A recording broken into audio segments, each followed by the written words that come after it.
Welcome back, folks. We are finally ready to bring you finals action. Nitera, it's been a fun day so far already, hasn't it?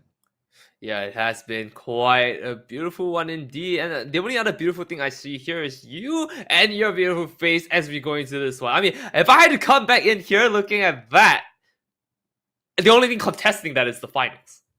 Hey, thank you. I appreciate it. But it is just one of those things where at the very least I got blessed with the RNG skins that were applied to me at birth. But without further ado, the next game that is going to be on the scoreboard is going to be the lower quarterfinal, the redemption arc from Frog 3. However, it is going to be an uphill battle because they're going to be going up against BKO, Blakeu, Kelcam, Oppenheimer, which are the NA, probably would like to say the DEFCON 5 level threat.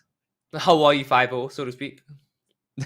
They are a very, very locked in squad. They've competed in every single other finals series that has come through in the esports scene for this game. It is very fledgling, but still very fun to watch. And these guys take the game seriously. They play every single day. I know that Blakeu has a lot, at least 1,000 hours in this game. So do the teammates. And we are looking at a similar ban structure, except this time, instead of going second into Seoul, we're going second into Skyway Stadium. It is going to be Las Vegas, once again picked by Frog3, and Blakeu, Kelcam, Oppenheimer going to be picking Skyway. Now, I'm gonna be very honest with you. I mean, just because we see Frog3 the last round, I'm a bit concerned going to Las Vegas if they're gonna either have flashbacks, PTSD over what happened in the last game, or will they just continue to do the same strategy? And this time it works, so they are encouraged to do it again. That is my concern. I really hope it doesn't work out, so they actually realize we need to switch the strategy. We need to not run around the map. Objectives there. Exactly. Frog 3 really has got to get a slight grip on it, because if there's anything I know from BKO is that they are the pioneer of that opening jump pad RPG. Now, we did not get to see a lot of that from the last few games, and I believe that's just because, NTHX, they're very calculated with their approach of how they want to use it. They used it a few times, but not every time. BKO, Not every time. we are going to be seeing that RPG being fired from 30 feet in the air every single time, because the jump pad RPG opener is a staple to North American finals action. Low-key a rocket jump into a rocket, so to speak. But hey, we'll have to see how this really pans out. I mean, we had the strategy going in. We have seen the compositions. Currently favored to 2 mediums, 1 heavy. The question is how they can turn this around. Now, I want to be crazy and say that we might see a sledgehammer, but the range deficit on that is just not worth it. We're not going to see that happen. Maybe unless they're crazy enough to take a charge in instead of, I don't know, a shield. However, I want to come to the concept that because we're playing on Las Vegas again, while we talk a little bit about how there's a mix in Las Vegas, the verticality mix into a lot of the storefronts here, rather casinos, we're gonna have to see how they want to play around this. So C4 for a switch up here, like you were talking about, might also be the strategy they can go for if they want to, run around the map. Yeah, so from BKO, it is going to be always the C4, the RPG, and the Dome Shield. You'll see that every single time in North America heavies. That being said, they're going to be going up against Frog 3, which we saw using barricades. Slightly different setup when it comes to how they approach their team fights, but I think that it's going to be a lot more stable. Another thing as well is that we did not see the heavy shotgun in that last fight. NTHX and Frog 3 both opted for the Lewis gun, True. but BKO might go somewhere differently. That being said, Las Vegas is definitely a map where both are extremely viable. So there is a chance that we will get another set of double Lewis guns, but I'm really excited to see BKO. I don't even know how they ended up in these lower, lower brackets. But at the same time, if there's anyone that doesn't want to be here, it's BKO. I guess that is true. BKO definitely has a strong standing as per what you're saying right now, and it's kind of weird how they just dropped themselves there. Just maybe a luck of the draw here on the seeding, but then again, strong team being put into the lower brackets here. no problem for them. They've got themselves quite the journey though, moving up to them. They have to fight NTHX at some point. Question just where. But right now, first match for them, Frog3 first, right? They have to deal with that. Yeah, excited to see what Frog3 is going to be able to pull out. And, you know, again, it just comes to that they, again, say it with me, chat. Defend your cash outs. Look, if you're allergic to money, you may send it to me. I think we can set up some payment strategy. I'm not sure if we're allowed to do that. But dear me, you know, we can do something with PayPal. It's one of those things where I love that chat is immediately trying to go away. Leave your cash out. Let your cash out go away. All right, let's see. We're going to be on Frog3 BKO. We're starting now, Ryan. All the weight is gone. And let's go ahead and see. We have the same setup here. It is going to be double medium heavy for Frog3. If we could tab over to BKO, love to see what they are running because there is a chance we get a light. Although... Yep, there it is. Kelcam is running the light. Wow, so far. So the LH1 for that extremely far chip damage. That's insane how much they were able to hit them all the way here. Look, their shots are not always hitting, but when they do, ooh la la, the damage on that, just kind of chipping them off so hard. Now I'm surprised they didn't go for the rocket launcher breaking the floor, you know, so low-key D-man here. But hey, at least they got the ball for themselves. Exactly. So honestly, BKO, there's a good chance that they have been lying in wait for this fight and that they kind of know what Frog3 is going to pull. So this is one of those things, right? They're playing heavily around the APS. And this is what prevented NTHX from doing a lot with the RPG. Because obviously, when you've got the APS turret, RPG's not going to connect to that trophy system gameplay. So we're going to be watching now as F3 tries to get into cash out A. What does BKO have waiting for them? Well, I'll tell you what BKO is waiting for them. A very nice and beautiful rifle standing in the line here, and a few nades for them right now, as we do see them actually making contact with a very brief moment right now. The vault is there, and they want to go for cash out B, but I think they already know that, and it's kind of hard for them to try and approach there. Yep, information given out from that really noisy glass break, but at this point, it's just kind of weird how they can really pop out. Yeah, this is going to be a pretty common thing that you see in Las Vegas where you're kind of scared to exit because you know you're going to get jumped on. And what's going to end up happening here is that once Frog actually gets into the cash out, if they stay on, they've got a good chance. But if they try to leave and play for that weird play style, where are you going? Where are you going? Don't leave! Don't leave! Hey guys! This is not bad. They're just playing from the other room. Oh That's wait, fine. hold on. Okay. This is viable. So they're walking away again, and I'm a little bit. No, don't leave. Guys! Come back! They're taking the point. Go back in. It was a free steal. It's a free steal. No, it's all part of the plan. They want to gather them in real quick before they do it, but looks like they kind of falling short of that one. Oh no, Frog3! Frog3, what are you doing? Stay alive! And Frog3 is wiped immediately. Oh. Command center to Frog3, where are you at? Objective is being left alone. Command center to Frog3, repeat, where are you at? This is Mission Control coming in. Frog3, please get back on the point. If I had a nickel for every single time Frog3 has plugged a vault into a cash out and left, I would probably have an entire cash out worth of nickels. You know, I wouldn't mind that. If I could cash out a bunch of nickels like that, that'd be absolutely fine. Right now, they have to play against them, and they have a disadvantage. They gave the cash out away, right? So this is gonna be a high-packed action moment. They have to really turn this around. They are above this catch out, but how are they gonna turn this around? It's one team fight. That's all they have to do is win one team fight. Now the issue is they're stressed about the steal. You can see they're just looking at the cash out, not looking for the players. And here they are, the opening RPG damage. The APS isn't going to do much here when they're already down. One healer will be traded, but there we go. 1-to-1 trade, and that is going to be a solid attempt here. It's just Kelcam here, but is he going to be able to block? Is there enough time to block? Kelcam, he did do enough, but he did He stunned the steal at the right time, and there was no time to steal. That's BKO with the first cash out. BKO being absolutely helped out by Frog3 here as the sixth member of the team. Very nicely done, in honesty. But jokes aside here, Frog3 did not have to give that up if they had just stayed on point. And this is what I love about Light, is that you have the opportunity to go for that stun, you have the ability, and yeah, I mean, this is the thing, right? Frog3, I get it. They're an aggressive team. They want to play for that retake while still owning the cash out, but when you're playing against a team like BKO, you can't do that. This probably works in your ranked games, but in scrims and in a match, no. So we do see, like, I love this, right? I love the stability. They can pull that stability on the point and they'll be fine. Right, and of course, while we are seeing all that here, they are going to see if they can turn this around. The vault is basically theirs for taking here, but the question is whether they can do the same thing onto the cash out, which is stick to the point.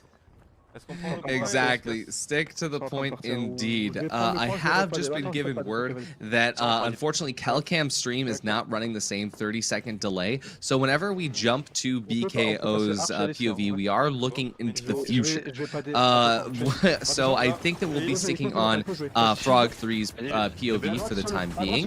But when it comes down to it, look at this. Frog3, even with their heavy sustain, they're still just getting caught out. It's like they don't really understand the positioning, and this is their map pick. They're just immediately run down by the opponents, and I just love to see the fact that no matter where Frog3 sets up, Blakeu, Kelcam, Oppenheimer have the ability to just jump in and take advantage of the situation.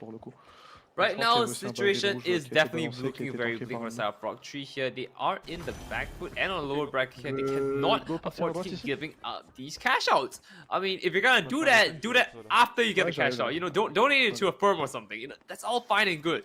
Right now, your main objective here: hold on to the cash out for dear life. You know what? It's a Mr. Beast video. Put your hand on the cash out, and the last person who takes it off wins the money. Do that.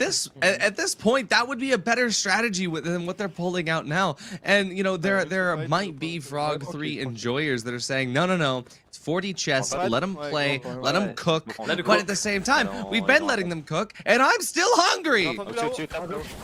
And right now, look at that. They've gone in hard and heavy here. They have everything set up for this. Cash outs here. They have the C4 like we saw. And this is going to be a strong opening at the very least from Frog3. I'm loving to see the fact that they're actually making a little bit of an impact, but they still haven't made any progress in the team fight. So they're starting to steal, but this is just falling into their hands here. Look at the RPG. RPG not going to do a lot of damage in the open. Kelcam will go out here, so we're now into a 3-on-2 situation, and there goes MXKX. This is going to be a very unfortunate fall for BKO, as we are now going to be seeing the fact that Frog3 finally finds himself in an opening with a soft reset. Look at where they're going. They got jump pad out. No! We're gonna see them actually lose the cash out once again. And stay with me. They're not gonna defend a cash out. Wait, I think hold on. They have it. Wait, this is good. They're close. They have the APS. They have the sustain. This is good. This is what you like to see. The thumbs up. I take it. Hold on. Okay, they're still staying. This is fine. Okay, you know, they were cooking again. And there we go. Kelcam is going to go out. Oh no, this is so unfortunate. And then we're going to have a quick commercial break into turning over here. As we do see the side of BKO turning around to see if they can take this one. A little bit of delay, unfortunately, but hey. It's all good. Yeah, so it did end up going to Frog3 as we could see, which is good, right? So they figured out, hey, if we play closer to the objective, it'll work. And so now, yeah, they do end up running away with one here. And BKO, they are going to now have to adjust their approach a little bit differently. Oh no, I think there was a crash. Ah, I see what happened. I think that's why. That's super unfortunate to see. It's yeah, the custom lobby servers have been having this issue for quite a while. And that's so unfortunate because we finally saw them stop cooking. We were gonna buy takeout finally, and they actually stayed onto the cash out. Yeah, I mean, going into this sort of setup here, I think that they're gonna be waiting. I think the MXKX has like kind of got the word like, hey, there's a crash, wait for them to come back. But seeing as they just started the cash out, I think that could mean one of two things: either somebody died, or they're just ready to go and everyone's back in. So we'll see how this cash out ends up playing out. We can see the play style, right? This is okay. You're a light player. Light players are supposed to be holding from this angle. They open up with the glitch nades, and this is good. Opening chip damage is going to work at least to stress out Frog3 a little bit, while MXKX and Oppenheimer get ready to press into the cash out. You see the stun about to come out from Killcam. As soon as he can delete the shield, stun is going to come through on the point. There it is. And the heavy is going to get insta-deleted. Now the mediums are going to try to come in and res the situation, but unfortunately nothing can be rezzed if you're backed into a corner with a shotgun that's not connecting bullets. That is it. He just kissed the fire barrel. There's absolutely nothing you can do here. You know what? Go out in a blaze of glory, but not that literally. As we do see here, cash out is going to the side of none other than BKO. The situation again looking very grim for the side of Frog3 here. I'm not too sure what they can turn or what they can do to turn this around. I mean, I just loved that we just see him like face first into the fire barrel to shoot it, to just end his life before the enemies can. All right, so we see the barricade coming up. We see the glitch nades from Kelcam. Both are going to connect here. The steal is going to get canceled. He has the stun gun in hand to cancel the next steal as well. And it looks like the stun gun's going to miss, but his bullets are not. That's one, that's two, and a third going down by the C4 is going to be another team wipe here for BKO, and that is going to allow BKO to get that $20,000, that magical number. So that is going to be map 1 over here, my friend. Yeah, that's a true jump scare, so to speak, here coming in from Blur. But I gotta say, I mean, this time a little bit better on the side of Frog3 here. They had an idea of what they're going for, and finally, Frog3 really stood their ground there, which, I mean, we all love to see here. Kudos to you guys, but need to do that a little bit more. You guys had it in the bag here against BKO, but we're gonna see if they can turn this around. Absolutely, and I think that they will be able to, right? Like, they got a cash out there, right? They're learning. They have the ability to, figure out what's going wrong and fix it. So this is good. They have fixed something, right? And so that means that map 2, we could see some good stuff. That being said, map 2 happens to be BKO's pick, and well, BKO are in a much better position to utilize their jumping RPG strat, the rocket jump as you like to call it, on Skyway Stadium. Skyway has so many openings for that rocket jump technique to get that insane opening damage, and I'm curious to see how Frog3 is going to react. Now that you say rocket jump, it doesn't really look like that. It's more like jump rocket, right? And even that's wrong. So jump pad RPG, pad rocket, pad rocket sounds better. Yeah, no, pad rocket. Rocket jump, just saying. But yeah. Yeah, exactly. So when it comes to Skyway, right, especially now that we know that BKO is going to be putting Kelcam on that light play style, there are a few places that they might need to worry about because, for example, construction site on Skyway Stadium could hurt a little bit if you're a light player. There are a lot more angles to get caught out from, and especially with those tight concrete rooms in the underbelly of the construction site, it could be difficult to find an opening. Right. So, I mean, all that is well and good here, and I think one biggest thing now is if you're going to go Skyway Stadium, what's the strategy here, right? I mean, are we going to take up any of those cranes, the little floating skyscrapers that's literally in the sky, or are we going to just hunker down a building? I mean, these are like the things you need to go through, and for me personally, I think I've played this map a fair bit of times compared to the others, and it's gotta be the cranes for me. I'm just gotta be the cranes. I mean, up, down, left, right variant of Skyway Stadium is my favorite variant of any single map. So I would love to see that if we're able to get that variant picked for Skyway.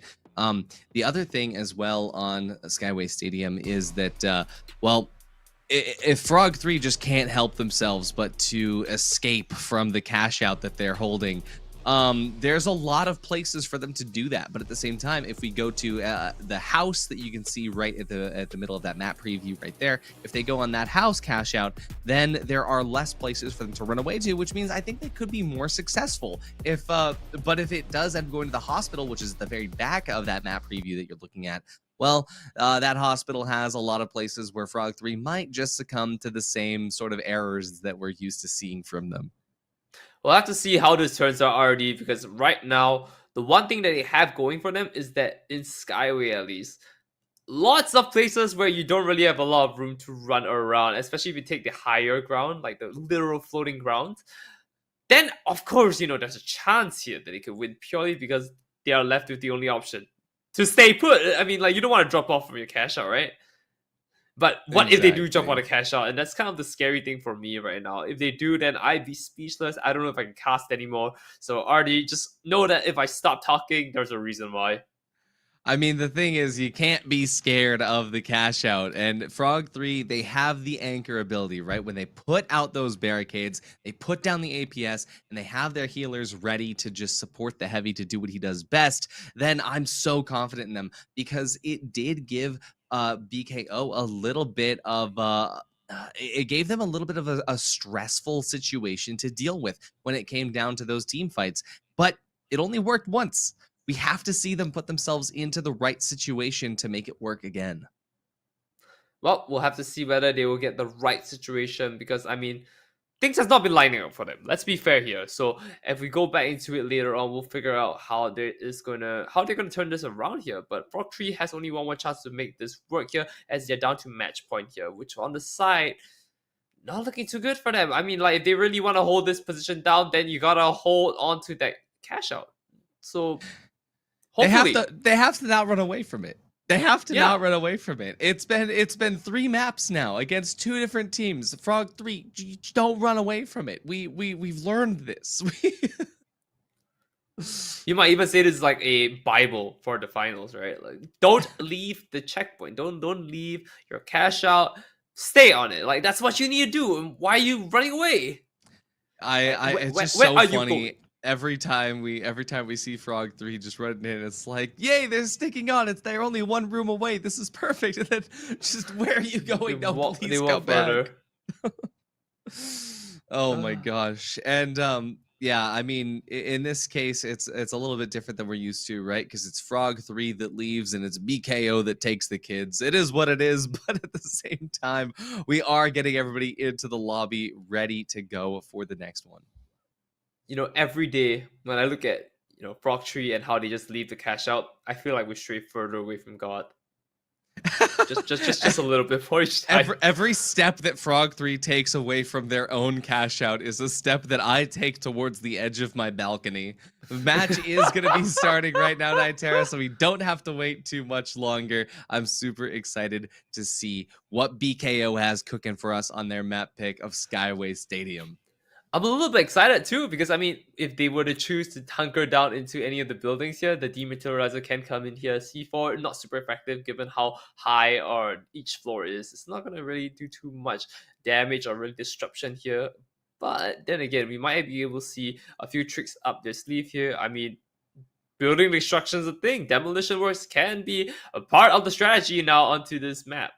Yeah, I mean, 1 floor is all you need to get that delay, and we did see that happen at least once in the last game on Vegas. But on this map, especially if they are going to be in the office building, if they're going to be in hospital, just having the C4 for the ability to drop and then kind of give that little bit of breathing room, right? And that's the biggest thing. It all comes down to timing. In the finals, a 5-second difference could mean the entire world, the entire game. And that is what BKO's setup has going for them, because they can use the C4 to drop it down another floor, which buys them an extra 5 seconds. They have Kelcam's stun gun, which can stop the steal, which gives them another 5 seconds, which allows them to just continue to have more time. So now suddenly the 180 seconds that you had to steal the cash out before, now you suddenly have a lot less. You have 10 seconds less, and that is just in one segment. Not to mention team wipe. I have to mention going through. It's going to be a fantastic fight to see here once BKO shows us what they've got cooking. All right. And with that being said, though, they have their lineups ready. Head pats, hand claps. Let's run it down. Absolutely, and we do see once again the gateway, the stun gun, the glitch grenades, tried and true for the lights, and Kelcam on that LH1. First gateway going to be going out here. Let's see where that second portal ends up leading us. We are going to be watching as Frog3 now already on the vault, and hey, we know that they could do the vaults, but let's see how BKO tries to get to this vault fight here. We're seeing MXKX's view now as the healer. They're going to be getting ready to pad over, and we get the first elimination on the board already. That's going to be one trade through, but that gas is going to be doing a lot. That's going to be a full team wipe off the bat for BKO. Okay, and here we go. Resurrect is coming in here. They've got the revive. Now they got to turn this around for themselves here, as we do see BKO position themselves so well here. Their posture to really just turn around if need be, or force a fight if they have to. As we do see Cash A checkout finally being touched by the hands of none other than BKO. How will Frog3 respond? I mean, the thing is that once it gets into the cash out, we're just gonna have to see what Frog3's approach is, because once BKO get actually baked into the objective, which they are right now, they're sort of already onto this house. They're supporting themselves from every possible direction. Look at this; they have every angle covered, so they won't get caught off guard. They're jumping now. Right now, they're waiting for opportunity here. Minions are jumping first. Finding the mark, they know where they are right now. Information has been gathered, and they're just waiting for a chance to go in and take this one out. With their cash out looking a little bit lower each time, look, they have to start responding like right now. Yeah, and once they actually, figure out how to approach the objective, maybe they'll have a chance. But for now, I don't think that was the correct way to start the fight. Ooh, here we go. They finally got back together, and now they just start to push this one down. They have to be able to be confident enough to say that, okay, this is my time to push in. Whatever happens, whatever happens. And it just feels very awkward for them to just try and make this work here. Nades are thrown out. They're not going to find their mark here entirely. They're just going to try to slow down a little bit with smoke. But that's all they need.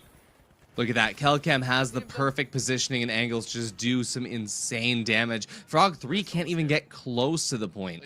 You can kind of tell that the way that Oppenheimer, Kelcam, and MXKX are playing on this, they are just so ready for this map that this isn't even a challenge for them. Kynes hiding in a corner, luckily able to survive. Thank God recon senses aren't in the game anymore, but as the team comes back in, they're not going to have time for this team fight, let alone the fight and the steal.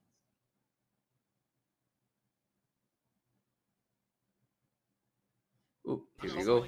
Turn this around.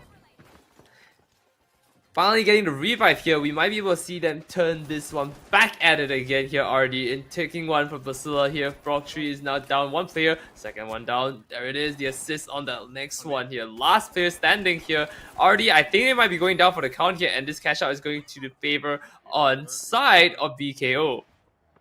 It was written from the beginning. The moment that F3 couldn't even make that first approach, and they were just doomed from then, they had a good chance on that second one, but you could tell their team cohesion isn't on the same level as BKO. And, hey, Frog3, they did get the second cash out on the last one. Vault 2 did end up going into their hands, so maybe we could see at least a little bit of a comeback here, where they just have to adapt to the situation, but let's go ahead and see what happens on this point right now, because if Frog3 loses this team fight, things could get very sticky. Ooh, I'm not really sure if I like this, but it's going to be rough. 6th round, they do not find their mark there. Pretty sure it's just dummy, but all things considered, they are just kind of waiting around right now, which is not a good thing. I mean, F3, you are in the back foot now. You have to make a proactive play. Well, this is pretty proactive because they're holding out for B and they're in a quick area to be able to take the pad over to Chal C if it does end up going over there. That being said, C is on the other side of the map in the market district, and it is going to be a little bit difficult for them to actually make it all the way across before the vault makes a considerable distance. In fact, we can see the fight happening right now in the apartments, and it is going to be already going in favor of BKO, although one trade does come through for Frog3 as they are able to take out the light. Now let's see how Frog3 capitalizes on this, because the fact that they did get a res off, it is now a 3-on-2 situation. Looks like MXKX and Oppenheimer are actually going to go down as well. This is a good showing from Frog3. They actually caught them off guard. Ooh, and right now the situation again back into their favor here. However, we don't see any votes being cashed out right now, so they have a little bit of time to work around that. And I really like how they might be able to turn this around. So long as they stay on the point, that is the one thing they can possibly do here. But maybe Frog3 want to change strategy. Maybe they want to just secure the cash out here and hope that, you know, by the time the vault comes their way, it's theirs. Yeah, exactly. It's really going to just depend on how, how Frog3 hold the point. This is what I was talking about last time, right? They did get cash out too in the last map, but it was only because of kind of a fluke in how BKO ended up approaching the situation. This time around, they're going to be a bit more dialed in. And let's see, does Frog3 stay on the point or not? Oh my. Oh, here we go. Oh, they are staying on the point, and it's in the elevator. Ooh, this is perfect. There's only one way for them to enter, unless they want to force, like, I don't know, an RPG into the side here to create a hole, but that's a little bit weird. You can't create a hole in the elevator. It is the only indestructible option, or the only indestructible object in the game. That being said, look at this. The APS is going to be blocking RPG and the barricade. They are able to actually fully separate themselves from the glitch grenade. They have an impenetrable fortress right here. This is looking so good for Frog3. BKO, they also have an option with the... I'm so sorry. They have an option by just dropping down. I was expecting a gateway play here, but no. Oppenheimer just full sending it inside of the elevator, and MXKX doing what he can. I got so caught off guard by that, but I think the BKO really needs to use the gateway here. Yeah. Ooh, and here we go though. Even you see all that, it's not going to change anything until they get themselves onto the board right now, which is looking bigger each time. One glitch grenade goes in. It's not going to do any damage to them because it has to be placed out of the way of the APS. They're going to be full sending it right now, and there we go. They pull the crosshairs towards the heavy, which allows the light and the medium to get in the back lines. It's going to be a full team wipe here for BKO. F3 with just a little bit of HP stays alive, and they're going to stay in control. It's Frog3 that holds out in the elevator because they were finally forced to play on the point. Ooh, not looking too good right now, huh? Oh, wow. Turn this around. It's going to be a real hard rush. Real hard. Well, that's it for this point. This cash out is going to be Frog3's.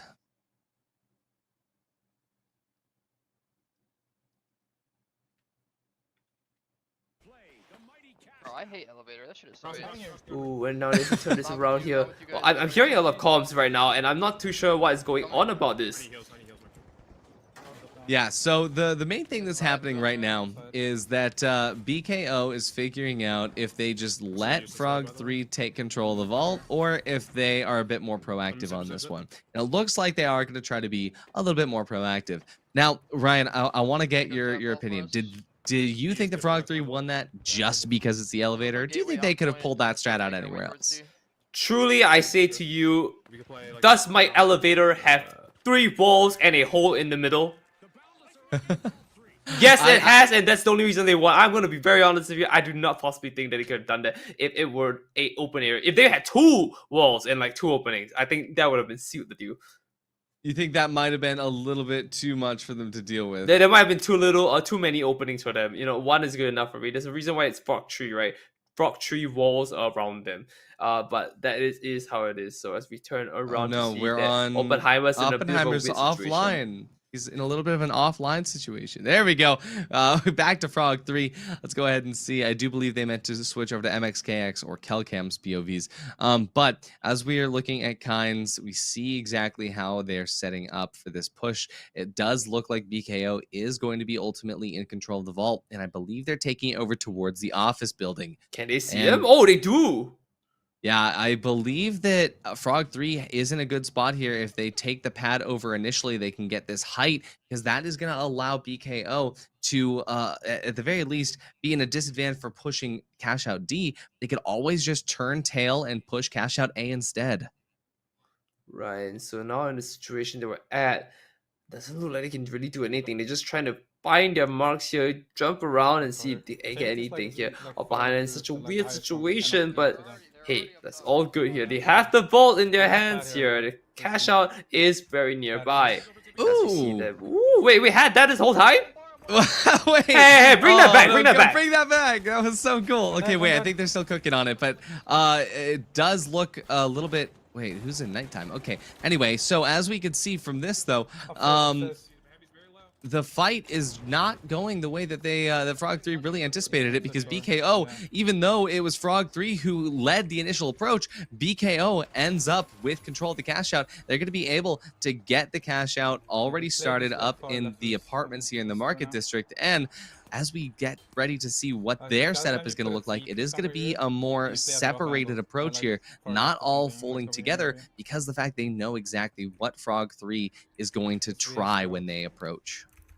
Now, one thing's for sure though, BKO on the first half of this fight, and first half of this match, they have the advantage here, having taken out the first track out. But now that's even, and they are starting the next one here. They have a lot more riding on there to make this work, and Frog3 has to make a move right now. They have only one chance to do this if they want to do it, and maybe potentially a second round of fights here, but it's going to be a rough one. Frog3 does have a good chance here, but as we can see right there, one player going down is going to be enough to make this whole plan crumble. Although, look at that, that is going to be one player going down on both teams, so we're in a 2v2 situation, but with that gateway making things a little bit awkward, it is going to be BKO that walks away with the victory. That gateway just so disruptive, where you can just insert players everywhere that you need them. This was such a great approach from BKO. Frog3 really has almost nothing that they can do to counteract that. There's no way that you could be looking everywhere at once, and now I believe there's only enough time for one final team fight. Frog3 has to win this fight within 5 seconds of them getting here if they want a chance to steal. I don't know if 5 seconds is more than enough time for them, but hey, they're already primed and ready to go, and they're already being taken out just like that. I don't know if they can win the fight with 2 players here, and potentially 1 player now. So this is going to be a rough one. 1 player left, the heavy goes down, tries to find some cover and see if you can take them for a surprise here, but I don't think there is any way they can make this game go for it. Frog3 is going to have to say goodbye to the cash out. Absolutely. That's going to be the end of the game here for Frog3. That is 2 knockouts in a row. Very unfortunate, but at the same time, a really good showing for BKO. And honestly, on that last map, we didn't even get a chance to see Frog3 running away from the cash out, because at the very least, the cash out they won, they stood on it, and they actually held right on top of it. In map 1 on Vegas, the cash out that they got, they stood on it, and they held it. And every other cash out they didn't get, well, this time around, it was because, you know, either they gave it up for free, or because Blakeu, Oppenheimer, Kelcam squad are just too good. MXKX standing in for Blakeu. It is still a fantastic squad, and we can see that HML gameplay showing through on both of these maps today. So what did we learn today, Artie? Just you and me. Let's see. I got in my notes right here. Right. Please take it out. Play on. The cash out. Ah, yes. Play on the cash out. Frog3, y'all heard that, right? I mean, as you come back for next week's qualifiers, I mean, I don't want to see what y'all did here today. I want to see something new. I want to see something fresh. You guys had the bots here on standby. I think they're really lucky, actually, to be honest. They have 2 games back to back and also have it on bots. So, you know, that's our feedback to them. And I think the only other thing we can change from there is, change out the lineup. Barricades, real good strategy for sure, but I think just so outweighed by the fact that there's so much environmental, damage that could be going around you. So barricades don't feel that good right now. It does seem like they're a bit afraid to play with the sandbox, but in any case, we are going to have some amazing gameplay coming for you right after this.